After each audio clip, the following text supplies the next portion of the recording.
Good evening, everybody. Welcome to a roundtable conversation. Today, we're going to have a very candid conversation about mental wellness. And it's not just mental wellness, it's mental wellness among teachers. Teachers are the pillars of our society. And if we cannot be able to take care of them, I don't know who else will. And for that, today, we have three very important people, integral people in the education system. And first of all, we'll start with Dr. Nafula. Dr. Nafula is a psychologist, yes. She's been working for 10 years. Yes. Active KSPCA, KCPA. KCPA Yes. member. Yes. She works in Korogocho and Madare. She talks in different and various platforms about mental wellness, and she says nobody walks alone. And on my right, we have Buluku from Takaungu Secondary School, who is the head of guidance and counseling. And he serves as a very integral part in that society when it comes to teachers. He looks after the girls and makes sure that their mental wellness is out there. He makes sure that the girls feel in the schools that they're taken care of and they can go and talk to him as the head of guidance and counseling. And with us, we have Madam CEO Benta, who is the CEO of Kewota. Kewota is Kenya Women Teachers Association. She is a champion of mental health, economic empowerment, as well as educational access to both teachers and students. And she's the one who's championing. Today, what she's trying to do and what we're all here to discuss is how we're going to do 10,000 steps for my teacher. This is an initiative that we are looking at raising funds and awareness to drop the stigma in terms of teachers so that we can be able to raise funds and come up with a center where teachers can feel at home.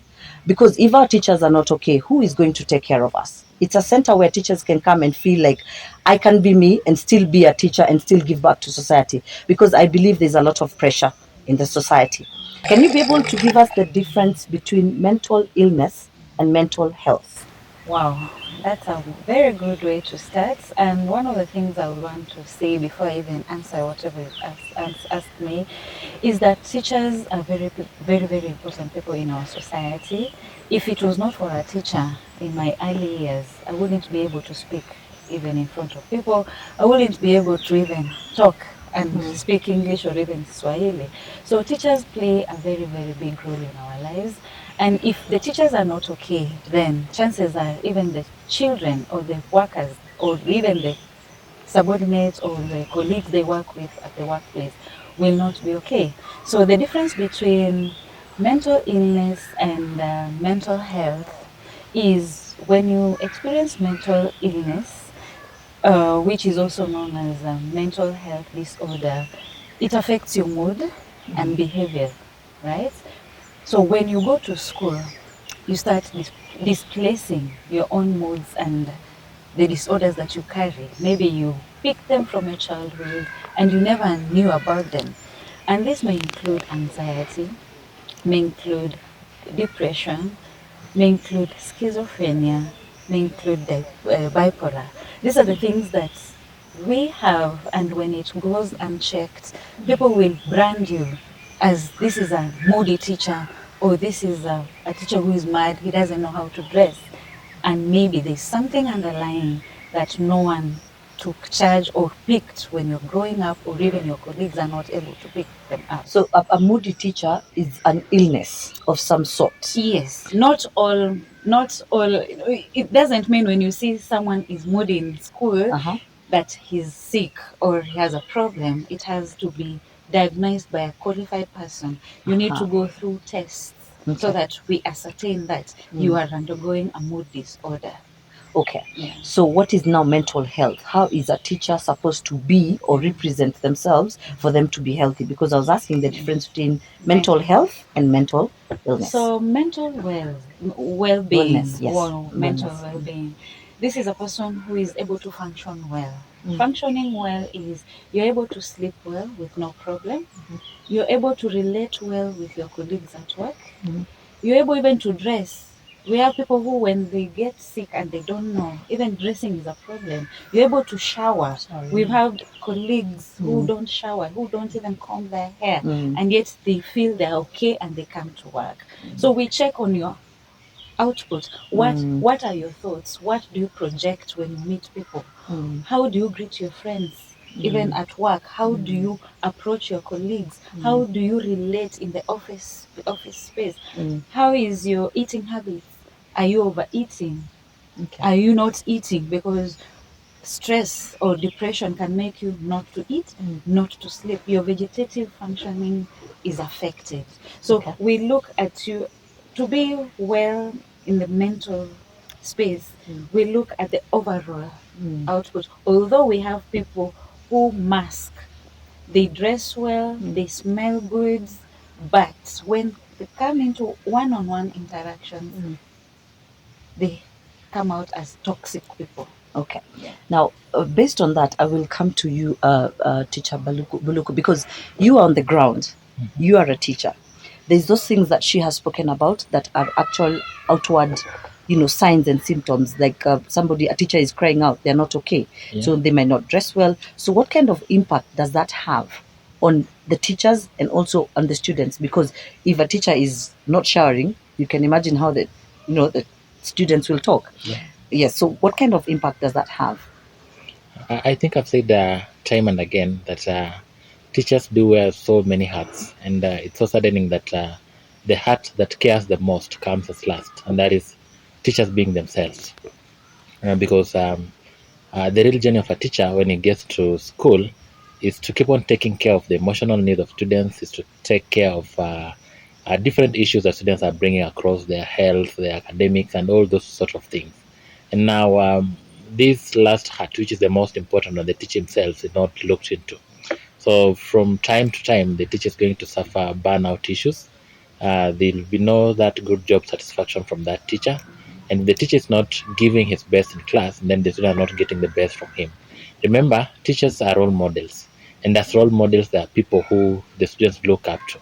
And if this teacher is not giving his best, then we have dreams that are being lost in that point. The same teacher will have a lot of lot of dissatisfaction issues with his performance, because we know very well that the Teacher Service Commission requires every teacher to do an appraisal of himself. So a teacher doing an appraisal of himself for a job that is not well done, then make that teacher feel so much not into place because there's no promotion for him. And if the underlying issues have been looked into, then this teacher is going to give his best to the student. And remember that the students are always the one at the center of everything, because this, as you look at the school community, it's quite a large community, and the people who are to give direction in that community are teachers. So remember the teacher touching each and every part of that student. And if that is happening, then if the teacher is not okay, then the student is not going to be okay. Okay, interesting. So I come now back to you, Madam CEO. Yes. Why mental health? Why mental wellness? Why does Kewota want to champion this? What is the driving force behind it? What makes you want to make sure the teachers are okay? Thank you very much for that question. First and foremost, what is driving us is the statistics. Okay. Yeah, things that are happening also. Because in 2020, Minet, which is the organization that provides health services for teachers, gave us statistics which said that 400 teachers visited their clinics seeking for mental health issues. People who just walked into a clinic and said, I'm going crazy, I can't take it. And some of these things came out, like the doctor said, in various ways: schizophrenia, lack of sleep, drunkenness. Some of them are very violent in schools. You see in the news that they're, a teacher who is a parent is beating a child until the child dies. Yeah. All those are signs that something is not right. So what is really driving us? First was the statistic, and they were very scary. It says that in the last 2 years, or let me talk about 3 years, we have lost teachers through suicide. That's our number is now going to about 311. And so it is actually the statistics that we are seeing, what appears in the news, and also the information we get in our organization. Calls that come in, emergency situations, because a head teacher can call you and say, wow, this teacher has just stabbed themselves. And we asked ourselves, where can a teacher go and we discovered that there are supposedly wellness clinics which are organized by the employer. And when we did the studies and found out what really is the source, many, let me say, most of the cases were actually caused by what comes from the ministry and what comes from the Teacher Service Commission. So the question we kept asking ourselves, if you are the stress factor, Yeah. how are you giving me A solution. a solution? So we said we can't run away from it. And because if a teacher has a mental problem, you parent, you better be worried, because a teacher who is not well mentally is going to affect your child. So basically, we are, creating, sensitization. We are doing sensitization on this matter, but we must ensure that an official solution is sought, not only from the ministry, but also from the community at large. Because if I'm not well, your child is in trouble, and so is yours, and so is yours. So we must have a multiple pronged approach to this matter. But we have said we will not keep quiet like everybody else. We must tell people that teachers are human and they are actually suffering. So this work that you're planning for the 25th and 26th, you want to create a safe haven for the teachers. First and foremost, safe haven is actually a long-term solution. But our immediate solution is one to cause the awareness, which we did last year, and the response we got was excellent. People were calling in and saying, you mean teachers have problem? Because teachers in the community are seen as solution heroes and solution providers, and that's one of the triggers anyway. People don't know that teachers are also human. So people are starting to say, yes, this is an area we should not ignore. So that is one. Then number two, we have short-term solutions. Like by next week, we will be having a toll-free station, a number, where teachers can call when they have a problem. Who will answer this call? So we have professionals we are working with, but beautifully, we have teachers who are volunteered, who are professionals, who have now volunteered that they'll be receiving the calls because they know what their colleague is going through. So teachers will know that there's a place. If you have stress, you can just make a toll-free call. You don't have to have a credit to call. That is one. Secondly, we are working with institutions like, for example, where we are right now, and we are asking if it is possible to provide these services in this kind of institutions immediately for a teacher who is just on the brink. This is not only this institution, we have also approached some other institutions like the one held by Francis Nganga. And so people are now coming up and saying, we want to help. That is immediate because this problem cannot be postponed. Thirdly, I think within 2 weeks, we shall be having a station, an online station, where we'll be having experts and asking teachers, just call in. And if we get somebody who is under a lot of distress, we can refer them to the employer, to the ministry. Because I think the Ministry of Education is supposed to be interested in this matter, because they are in charge of the students, while TSC is in charge of the teachers. The Ministry of Education has not come up to tell us what really is happening. And then the long term is actually why we are having this charitable walks. Is it called charity walks? Because we do it every year in May, because May is an international month for mental wellness awareness. And that's why we do it in May, and we are having a charity walk, basically to raise funds so that we can have an institution where a teacher can call their own. Maybe I'll give the details later on, but actually that is why the walk. The 10,000 The steps for my 10,000 teacher. steps for my teacher. Okay. Remember, even you have a teacher. Yes, I As have. I'm speaking right now, you have a favorite teacher who you'd like to do this yes. for. Oh, yes. So oh, yes. that is why we are saying it is actually for everybody, Yeah. but mostly to help the teachers. Yes. Because I believe everybody got here through a teacher. Exactly. I mean, Sure. we walk into a room, we don't know how to hold a pen, and because of a teacher, you actually can go home and you're able to, like I speak actually. English. Yes. And we take it for granted, right? and And know many other things. So coming from that, there's a whole data and the theory part, but there's the reality that happens on the ground. Yeah. Can you give us maybe a short story of something like the lack of showering, that kind of thing, that expresses mental unhealthiness? Yeah, I think as a result of now lacking enough support within education institutions, now teachers have resorted into what we call unhealthy ways of coping up mechanisms. You get a teacher who is a total drunk, and every other time is picked up in a train, and people are like, and this is a teacher who should teach my student or my son or my daughter, and it becomes a laugh in the village. But we need to understand that we teachers are also human beings. We have highs, we have lows, and during these highs and lows, we need someone to hold our hands. I'll give a case in scenario. Normally, when a teacher loses a loved one, the teacher is normally given 2 weeks to go and bury the loved one. But you think 2 weeks are enough for a teacher to have healed completely? Personally, I believe that's quite a very short time, because within those 2 weeks, the teacher is expected back to school and handle the students. And we know that the journey of healing takes time.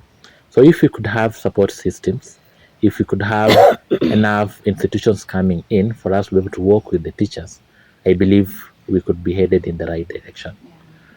Just apart from those unhealthy mechanisms, we have withdrawal.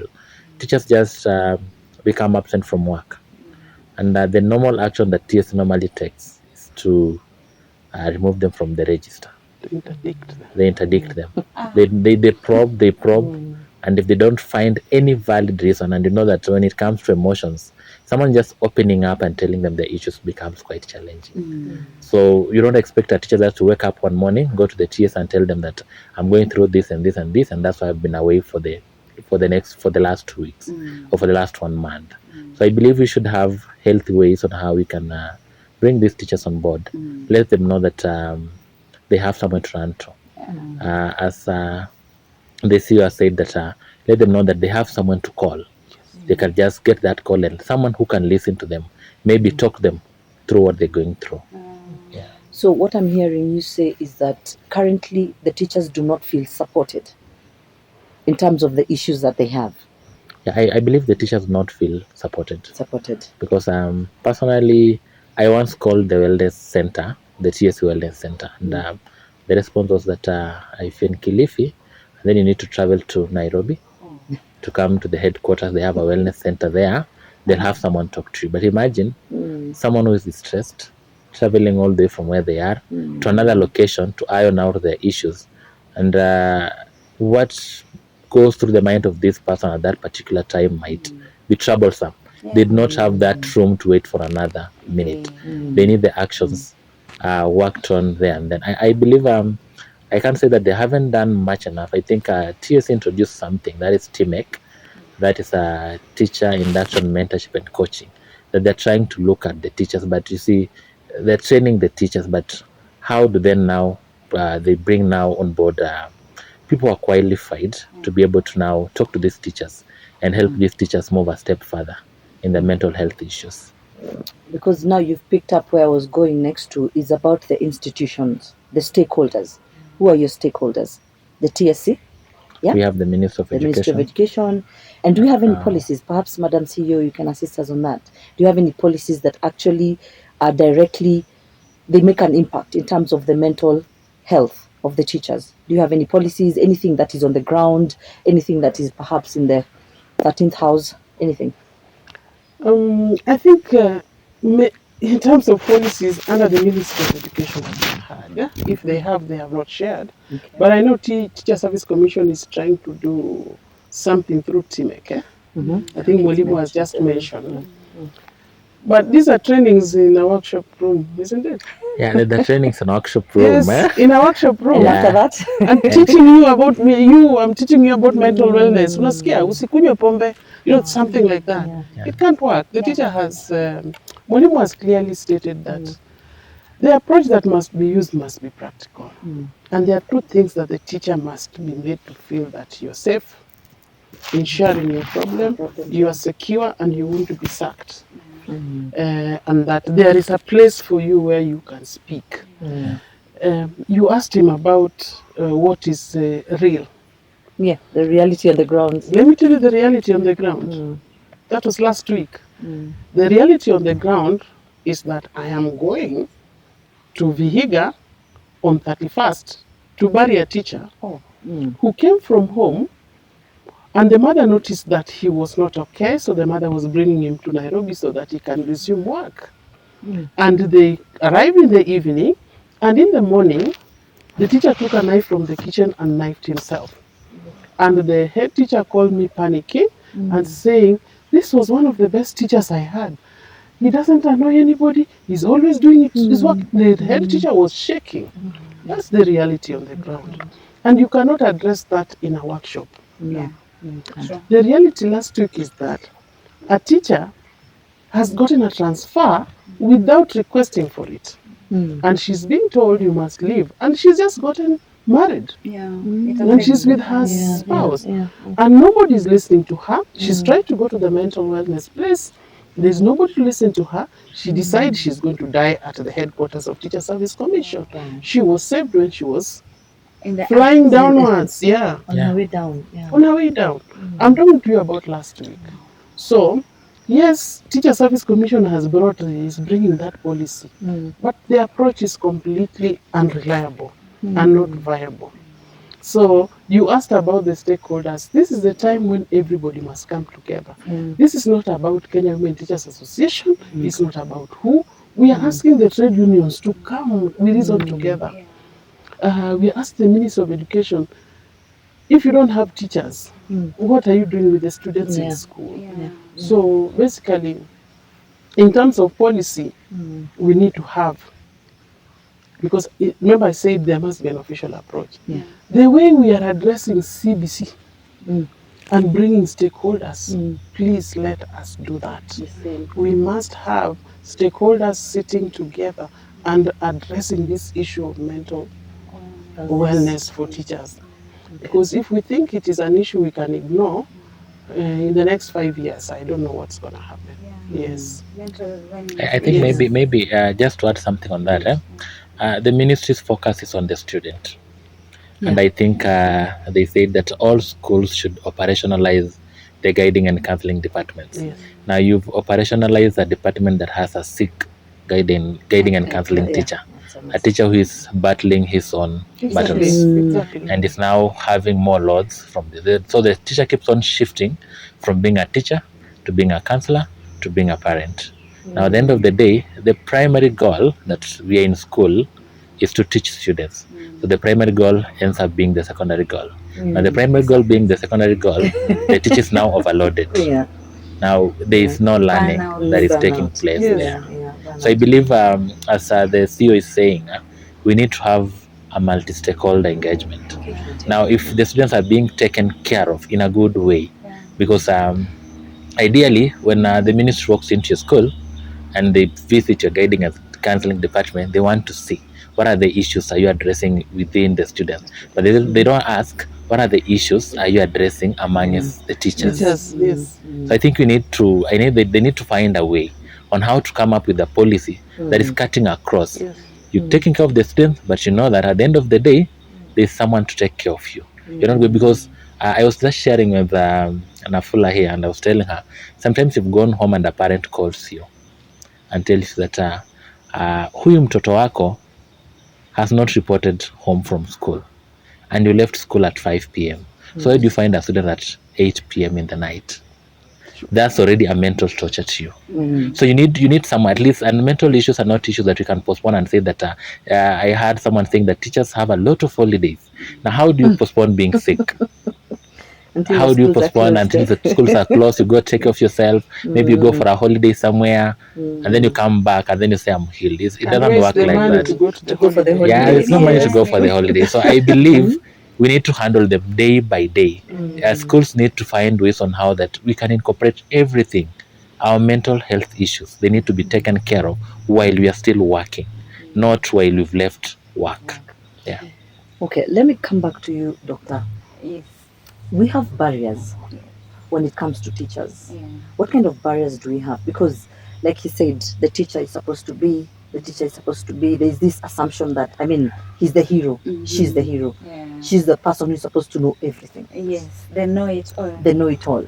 Yeah, I like the discussion, and one of the things that I've picked from this discussion is we need to involve both parents, the students that the teachers are dealing with in school, because these are the secondary parents to our children, and also we need to include the students themselves. So it should be like a triad, like we deal with the students, the teachers, and the parents, and check their mental wellness, because some of these barriers come from back at home.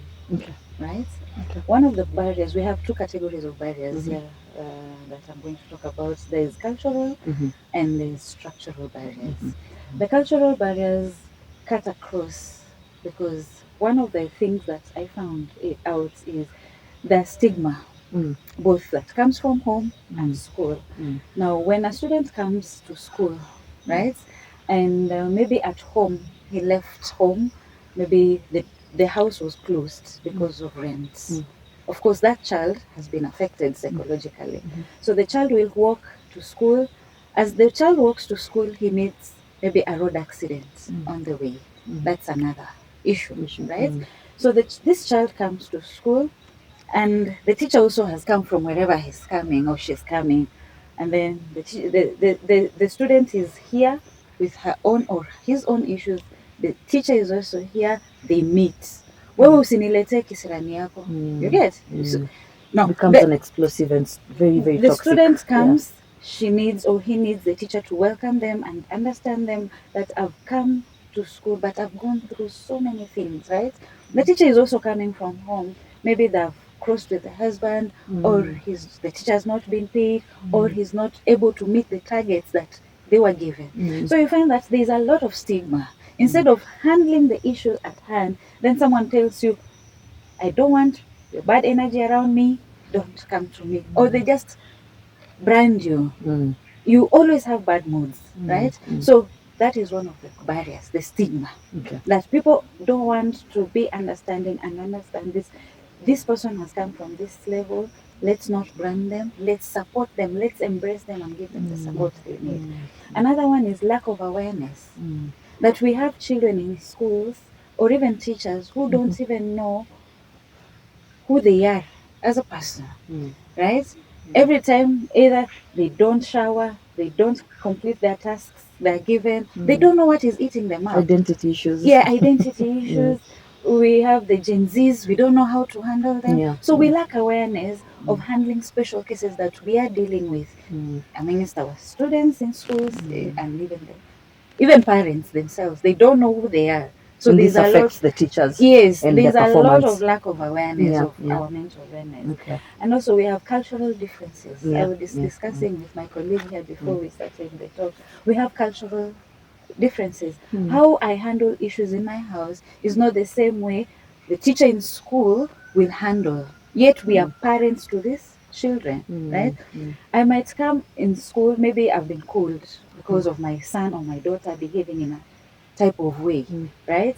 So I will come, the teacher will explain everything and give me solutions.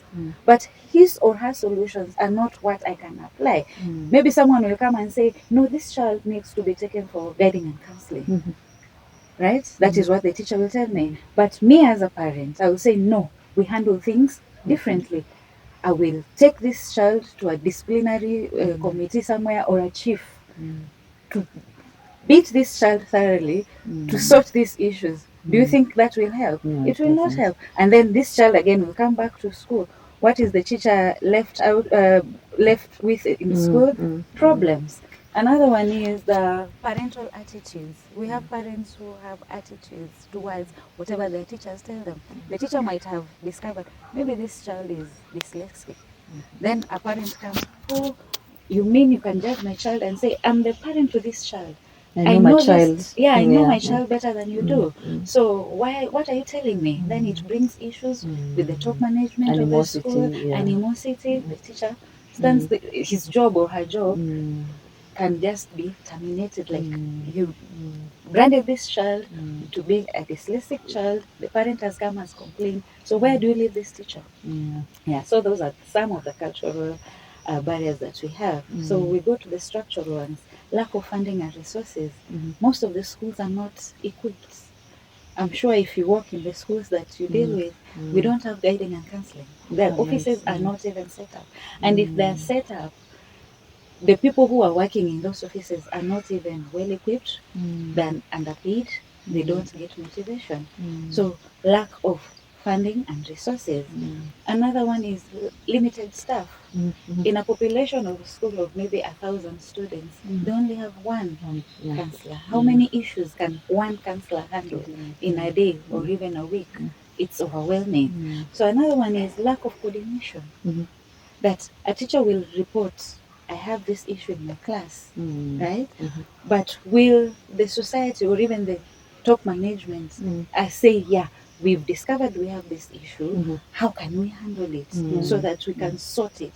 Like you've just said about TAC and the organization that protects the teachers, there's a lot of lack of coordination. No one wants to take up the responsibility and say, this is the issue that is eating up our teachers. Can we put up centers where our teachers can go and just seek help apart from the workshops that teachers go to?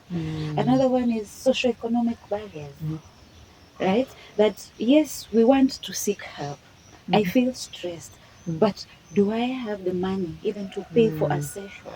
Can we have maybe organizations that can come in and say, I will take 10 teachers from this school and support their mental wellness journey. Like maybe UN Women can come in. I don't know what other organizations support it. There's a lot of people there, I'm sure, who would support. So Yeah. maybe we can have a structure where someone can just come and say, I will support maybe 100 teachers from public schools from this region. And maybe it will ease enough the mental wellness.